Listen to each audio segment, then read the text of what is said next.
आज देश की स्थिति ऐसी है कि जितना आप सुने होंगे इतिहास में, सब थोड़ा कम पड़ रहा है। वो खिलजी और बख्तियार और चंगेज बिन कासिम तक जाइए, पूर्व में बिन कासिम, मोहम्मद गोरी, इस तरह जो उन लोगों ने किया, अगर वो धर्म है तो हिंदू होना तो पाप होगा ही। और अगर वो धर्म नहीं था, वो कैसे कहते हैं कि इस्लाम भी धर्म है? हमको इस्लाम के धर्म कहने से आपत्ति है। किसी को भी धर्म यूँ ही नहीं कहा जा सकता। धर्म का मतलब किसी पंथ को और किसी पद्धति को या किसी पूजा पद्धति को ही धर्म नहीं हम कह सकते। धर्म मतलब जो प्रकृति में हम जिस प्रकृति में हैं, जिस धरती पर हैं, उसके अनुरूप हमने क्या कार्य किया, क्या अपना मैंने हमारा दायित्व क्या है और उसके हिसाब से हम सोचते क्या हैं, वो धर्म होता है। कोई मजहब का भी धर्म नहीं है, और इस मजहब में धर्म है कहाँ, ये हमको दिखता नहीं, क्योंकि इसमें सिर्फ। और दूसरा क्या है कि संतों का जो पालघर में हो रहा, तो वो भी धर्मांतरण, उसको आप धर्मांतरण कहते हैं, उसको पापांतरण कहिए। धर्म से पाप के तरफ मोड़ने का काज चल रहा है।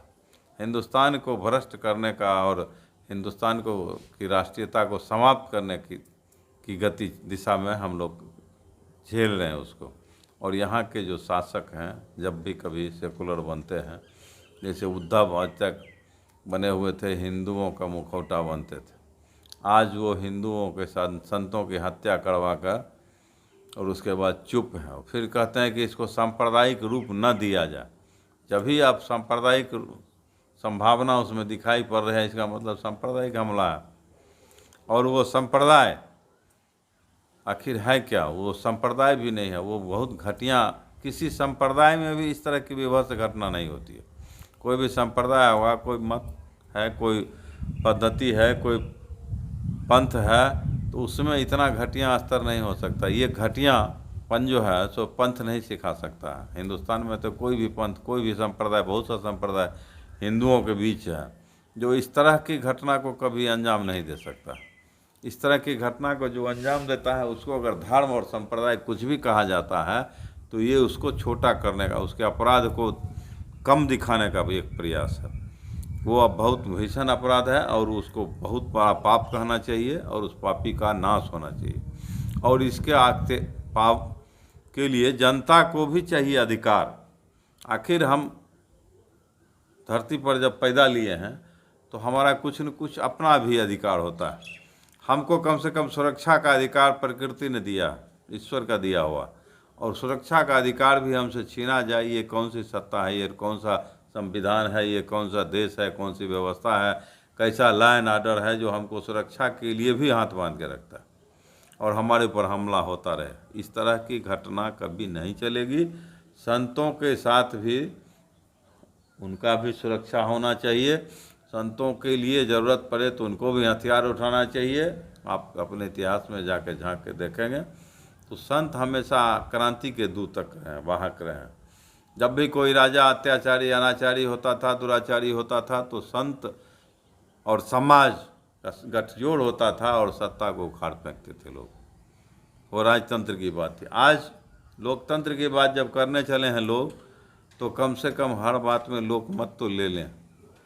आज लोकतंत्र है नहीं कहा जा सकता है, क्योंकि एक बार जब सत्ता पर बैठ जाते हैं तो फिर उन्हें मनमाने का अधिकार मिल जाता है। इसलिए कोई भी ऐसा मुद्दा जब आता है कि अगर लोकसभा में हमने भेजा सरकार को, अजय बहुमत से भेजा, बहुत बड़ा बहुमत दिया, उसके बाद अगर कोई सरकार निर्णय लेती है तो इस संवैधानिक पद पर बैठे लोग ही संविधान से जो बना हुआ कानून है उसका विरोध करने लगते हैं। तो वो या तो कम से कम संवैधानिक पद को छोड़ दें या इसको संविधान घोषित नहीं करें कि ये संविधान होना ही नहीं चाहिए।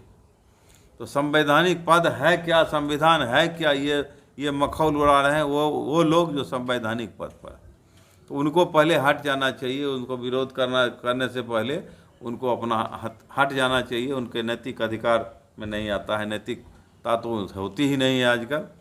तो हमको अपना अधिकार होना चाहिए, इस बात को हम मानते हैं। और हर समाज के हर किसी को अपनी रक्षा का अधिकार सबको है, सबको होना चाहिए। और उसमें अगर संविधान आड़े आती है तो संविधान का संशोधन लोग करें, क्योंकि संविधान देश के लिए होना चाहिए कि संविधान के लिए देश, मुझे ये समझ में नहीं आता। जब भी कोई court, supreme court, high court, जब भी कोई कुछ लोग बोलता है तो संविधान के लिए देश का उपयोग होता है। सुप्रीम कोर्ट के लिए देश है, देश के लिए सुप्रीम कोर्ट है या सुप्रीम कोर्ट के लिए देश है, ये हमको समझ में नहीं आ रहा। ये स्पष्ट करें कि सुप्रीम कोर्ट रहे, देश रहे या न रहे। ये स्पष्ट करें कि ये संविधान जो है गलत सही, जिसको हजारों बार लोगों ने, कितना 100 बार संविधान का संशोधन किया है, और वो संविधान का संशोधन करते हैं मतलब बदलते हैं जिन्होंने उसकी कसम खाई। तो फिर कसम क्यों खाई? आखिर जब संविधान ही बदलने लायक नहीं है, अक्षुण्ण रखने लायक है, जब उसको आप बदलने की क्षमता रखते हैं तो संविधान की कसम क्यों खाते हैं? कसम यूँ खाना चाहिए कि हम इस संविधान का उपयोग समाज के लिए करेंगे, और जहाँ कहीं भी ज़रूरत पड़ेगी संविधान का उपयोग समाज के लिए सही नहीं आएगा तो हम संविधान में संशोधन करेंगे। ये कसम कोई नहीं खाते, ये शपथ नहीं है उनका। शपथ क्या है कि हम संविधान को उसी रूप में उसी का पालन करेंगे। लेकिन जब ज़रूरत पड़ती है अपने मतलब से, कभी लोग व्यक्तिगत स्वार्थ के लिए, कभी समाज के लिए भी उसका संशोधन करते हैं। तो संशोधन करने की गुंजाइश जहाँ बनती है, इसका मतलब वो अक्षुण्ण नहीं है, उसका मतलब बदलने लायक है। समय के साथ इसमें परिवर्तन होना चाहिए, और होना चाहिए तो ज़रूर होना चाहिए। और सभी को, यहाँ पूरे देश के सभी नागरिकों को ये अधिकार होना चाहिए कि अपनी रक्षा खुद से भी कर सके, और यहाँ की व्यवस्था, यहाँ की न्यायपालिका, यहाँ का की कार्यपालिका और यहाँ का संविधान, यहाँ की सरकार उसको साथ दे, सही बातों में उसका साथ दे। और इसीलिए हम चाहते हैं कि संतों का भी अपना एक अधिकार है। संत हमारे समाज के लिए रास्ता दिखाने वाले हैं, पथ प्रदर्शक हैं, और संतों को मारा जाता है चोर कह के। और जो चोर है वो यहाँ राज करना चाहता है। राज करने के लिए लोग चोर चोर में समझौता कर लेता है, राजपाट लेके बैठ जाता है, और उसी दशा में आज बिहार भी चल रहा है। नीतीश कुमार ये क्या अपने को कहते हैं पता नहीं क्या, सुशासन बाबू, हाँ सुशासन बाबू कहते हैं। और ये सुशासन बाबू कितना सुशासन दे रहे हैं समझ में नहीं आता।